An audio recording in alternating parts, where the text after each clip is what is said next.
So hello and welcome back to another video. তো আজকে কথা হলো সালমান খান এর আপকামিং কিছু ছবি নিয়ে বা আপকামিং ছবির কিছু লাইন আপ নিয়ে। তো লাইন আপ শব্দটা এই কারণে উচ্চারণ করলাম, লাইন আপ আমার কাছে নেই যে সালমান খানের আপকামিং কি ছবি আসতে পারে। সালমান খানের সিকান্দারটা ফাইনালাইজড হয়ে গেছে, যেটা একটা হয়তো ছবি সেটা আসবে ফাইনালি, এবং নাদিয়াদওয়ালা গ্র্যান্ডসনের তরফ থেকে হয়তো কিক টুটাও চলে আসবে, কারণ কিক টু এর তারা একটা ইনডিরেক্টলি একটা তারা প্রমোট করেছিল যে তারা ফাইনালি কিক টু কে নিয়ে আসবে। তো সেইটা হয়তো হবে, নাদিয়াদওয়ালা যেটাকে প্রমিস করেছে সেটা হয়তো করবে। বাট তার সব থেকে বড় ইম্পর্টেন্ট যেটা হয়ে দাঁড়ায় সেটা হচ্ছে সিকান্দারের বক্স অফিসে চলাটা। এটা একটা ফার্স্ট। সেকেন্ড হচ্ছে দ্য বুল, এই ছবিটাও কিন্তু সিকান্দারের কোথাও গিয়ে বক্স অফিসের উপরে ডিপেন্ড করে আছে। দ্য বুল কিন্তু খুব তাড়াতাড়ি শুটিং হয়ে যাবে, বুলের কিন্তু প্রি প্রোডাকশনের কাজও কিন্তু শেষ হয়ে গেছিল। এবার যদি কথা বলি অ্যাটলিস্ট 6 কে নিয়ে, তো মূলত একটা কথা বলে রাখি যে বেশ কিছু দিন ধরে বা বেশ কিছু মাস ধরেই বলতে পারো, যবে থেকে বেবি জন রিলিজ হয়েছে তারপর থেকে কিন্তু একটা স্টেটমেন্ট বারবার উঠে আসতে দেখা গেছে যে সালমান খান এবং অ্যাটলি একসাথে কাজ করবে।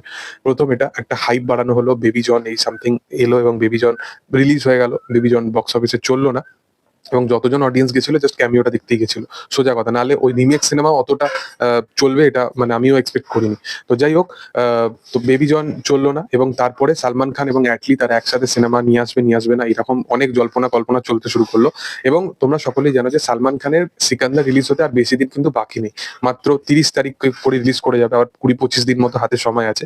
এবার সিকান্দারের হাইপটা বাড়ছে। সিকান্দারে তুমি দেখো টুইটার থেকে শুরু করে যখনই সিকান্দারের গান আসছে, ট্রেলার আসছে, সবকিছু কিন্তু ট্রেন্ডিং এ থাকে। বাট এই জিনিসটাকে কিন্তু প্রপার ভাবে কখনো কিন্তু সামনে অডিয়েন্সের কাছে আসতেই দিচ্ছে না। মানে এই জিনিসটাকে একটা ফেক পিআর টিম বা পিআর ম্যানেজেবল একটা টিম আছে, যারা কিন্তু এই জিনিসটা কখনো সামনে আসতে দেবে না। তারা কখনো বলবে যে তারা মুরগাদাসকে চেনেই না, তারা মুভি রিভিউয়ার, তারা রিভিউ করে, তারা এআর মুরগাদাসকেই চেনে না। এরকম হচ্ছে ব্যাপার। তারা রাশ্মিকার একটা পার্টিকুলার একটা স্টেটমেন্টকে আলাদা রকম ভাবে রেপ্লিকেট করে তারা টুইটারে পোস্ট করে দেবে, এবং পরে এসে সেটাকে যখন তারা সরি বলবে বা ক্ষমা চাইবে, সেটা মেন চ্যানেল থেকে চাইবে না। মানে যখন রিয়েলাইজেশন যে ভিডিওটা, সেটা কিন্তু মেন চ্যানেল থেকে তাদের আসে না তখন। তো এটাই হচ্ছে ব্যাপার। তো তোমরা জানো যে সিকান্দার নিয়ে একটা ফেক নেগেটিভ পিআর চালানোর পুরোপুরি পরিকল্পনা চলছে।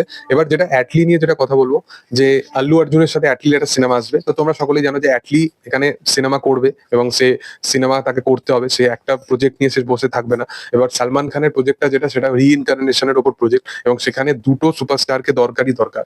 এখানে সান পিকচার্স সে একটা ব্যারিয়ার লাগিয়ে দিয়েছে যে সে হলিউড থেকে কাউকে আনতে পারবে না। এরকমও কিন্তু অনেক শোনা যায়, অনেক পোস্ট আসে, অনেক আপডেট আসে যে উইল স্মিথকে নাকি কাস্ট করে, এরকম সামথিং সামথিং কিছু কাস্ট আছে।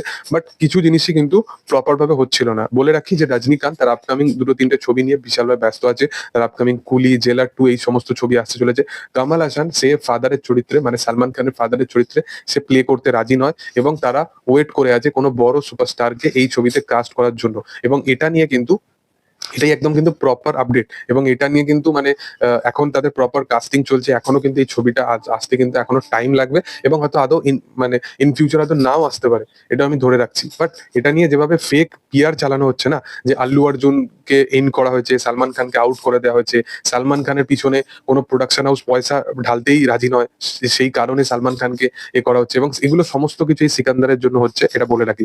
তারা জানে যে সিকান্দার ভালো থেকে ভালো সিনেমা হলে কি করতে পারে সেটা আমি ছেড়ে দিচ্ছি। খারাপও সিনেমা হলে 600 থেকে 700 কোটি টাকা কালেকশন করবেই, এটা আমি লিখে রেখে দাও। 600 থেকে 700 কোটি টাকা কালেকশন সিকান্দার করবেই, খারাপ থেকে খারাপ সিনেমা হলেও। কারণ সিকান্দারের যে হাইপ আছে, যে বাজ আছে, এটাকে কেউ আটকাতে পারবে না। তো সালমান খানের সিকান্দার এই সিনেমাটাকে কোথাও গিয়ে তারা পিছনে ফেলার জন্য এইরকম সামথিং করছিল।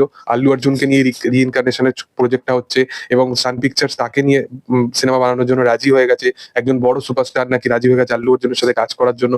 তো এরকম অনেক কিন্তু আপডেট উঠে এসেছিল। বাট ফাইনালি যেটা আপডেট উঠে এসেছে, যে এখানে কিন্তু এখনো পর্যন্ত প্রপার কাস্টিং এর কাজ চলছে, এবং আল্লু অর্জুনের সাথে অ্যাটলি যে কাজটা করবে সেটা একটা অন্য প্রজেক্টের কাজ, সেটা কিন্তু এই কাজটা নয়। তো এটা একটা প্রপার আপডেট উঠে এসেছে।